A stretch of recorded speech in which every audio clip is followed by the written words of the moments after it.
Manisha kitchen मध्ये तुमचं खूप खूप स्वागत आहे। आज आपण बनवणार आहोत मसाले चाय। तर त्यासाठी बघा मी काय काय घेतले। तर सगळ्यात आधी मी इथं छोटी इलायची घेतल्या आणि दालचिनी घेतलेत, लवंग घेतलेत, काळी मिरची घेतलेत आणि बडीशेप घेतले आणि मोठी इलायची घेतलेत आणि इथं मी सुंठी घेतले आणि जायफळ घेतले। तर चला मग बघूया पुढं। बघा हे जायफळ आहे, जायफळ जरा मी अर्ध फोडून घेते। तर एक खलबत्त्यात घालून फोडून घेऊया आपण।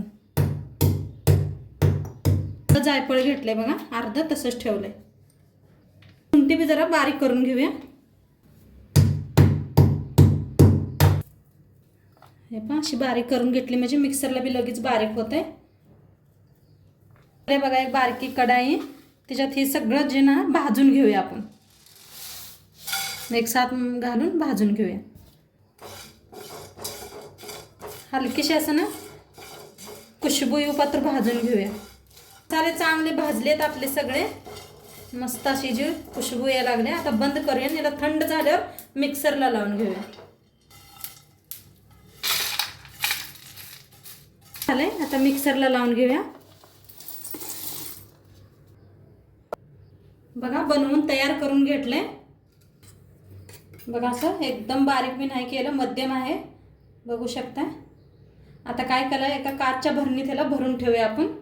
बघा हे एका काचेच्या भरणीत भरून ठेवलंय, म्हणजे कवा आपल्याला चहा बनवायचा आहे त्याच्यातला एक चमचा ह्याच्यात घालू शकता। करून दाखवते। त्यासाठी घेतलंय एक पातेलं, तेल चालू करून घेऊया गॅस। एक ग्लास घेतलंय बघा पाणी, 1.5 ग्लास पाणी घेतलंय मी। 5 चहा करते। गरम झाल्यावर मग आपण चहा पुडी टाकूया। पाण्याला चांगली उकळी आल्यावर आता ह्याच्यात घालूया चायपत्ती। तर 2 चमचा मी चायपुडी घातले।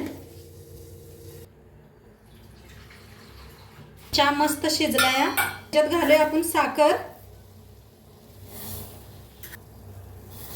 3 कप बघा मी साखर घातले हे ना। मस्त असं शिजायला आलाय चहा आपला। आता ह्याच्यातच ओतूया 1 ग्लास मी दूध घेतले बघा। चहाला असं हलवून हलवून हलवून आपण शिजवूया, म्हणजे मस्त होतोय चहा। मस्त करायचं, चहा मस्त शिजतोय चहा। असं करून 5 मिनिटं आपण शिजवून घेऊया। बघू शकताय मस्त असा चहा शिजायला आलाय आपला। जे आपण जी पावडर बनवून घेतले होते 1 चमचाभर, गॅस कमी करून 5 मिनिटं चांगलं शिजवून घेऊया चहाला बी। हलवून शिजवा। तर शिजलाय चहा, आता बंद करून घेते।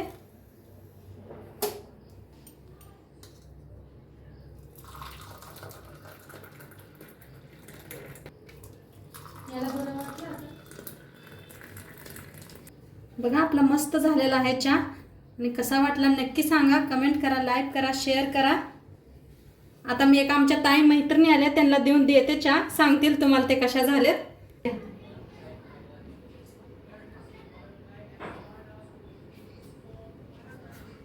मस्त झालाय चहा, मस्त झालाय ना।